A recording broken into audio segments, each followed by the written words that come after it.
This video is about solving right triangles. By that we mean we're going to be looking for missing sides and missing angles. We have a number of tools, such as the acute angles add to 90 degrees, the Pythagorean theorem, and with trigonometry we have our trig functions, sine, cosine, and tangent, and as well as the inverse functions, which we'll use to find an angle. It's important that you are familiar with all of these tools. Here's our first example. We're asked to find x, and the first thing we want to do is see what they have given to us. They've given us angle A as 50 degrees, and the length of the hypotenuse is 18. What are we being asked for? Well, x is the length of the side which is opposite angle A. This is what we're being asked for. So we're going to use a trig function that relates opposite and hypotenuse. So you may be thinking SohCahToa, and you should come up with sine. We're going to use our 50 degrees. This is the angle that we have. So we're going to say the sine of 50 degrees equals the length of the opposite side divided by the length of the hypotenuse, or opposite over hypotenuse. That's the equation that we need to solve in order to find x. So here we are. To solve this, I'm going to clear the fractions by multiplying both sides by 18. And that gives me 18 times the sine of 50 equals x.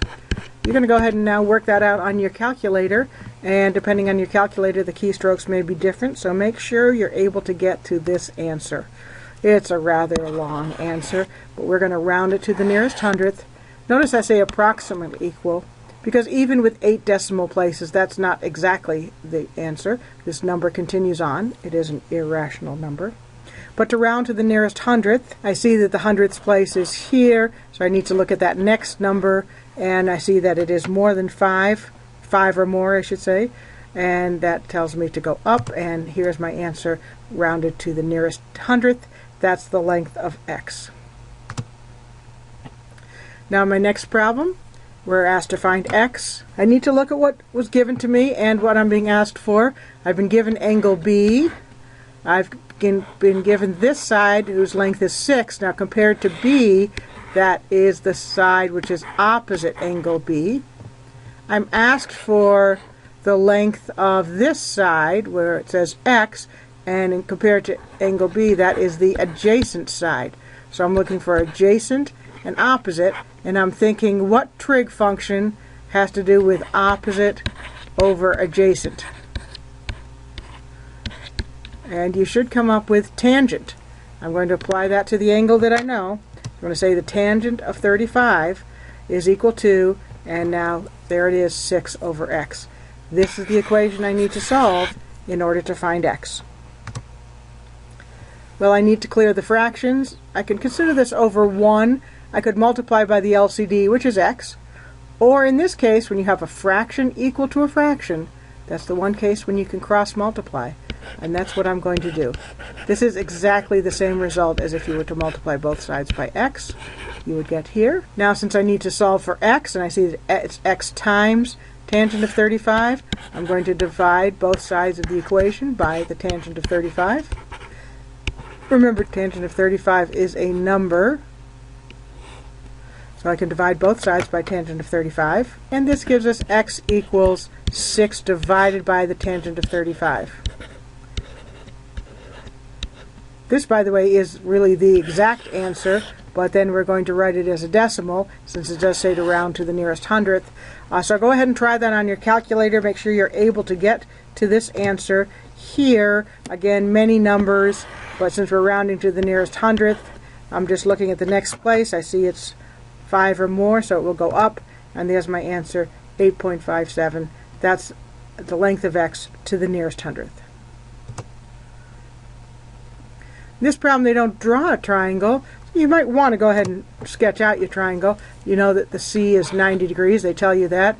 We have A and B, which could be put in either of these two places. They tell us A is 27. What is B? That's the question.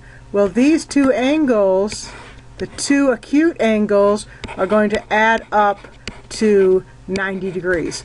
And that should be clear, since you know that there's 180 degrees in the triangle, and C is 90, the other two must add up to 90. So to find this missing angle, I'm simply going to subtract 27 from 90. And when I do that, I'm coming up with the number of degrees for angle B.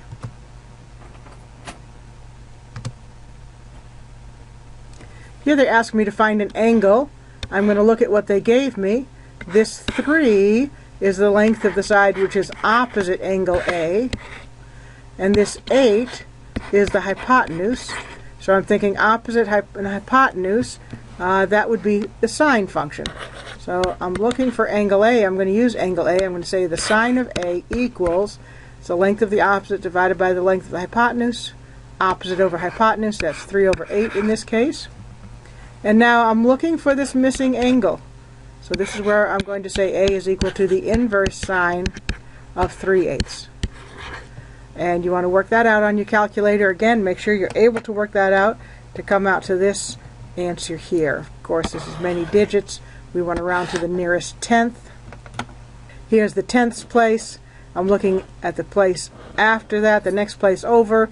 That is not 5 or more. Therefore, it's not going to go up. I'm going to get 22.0. I don't really have to write the 0.0 if I don't want to. So here's my answer. A equals 22 degrees.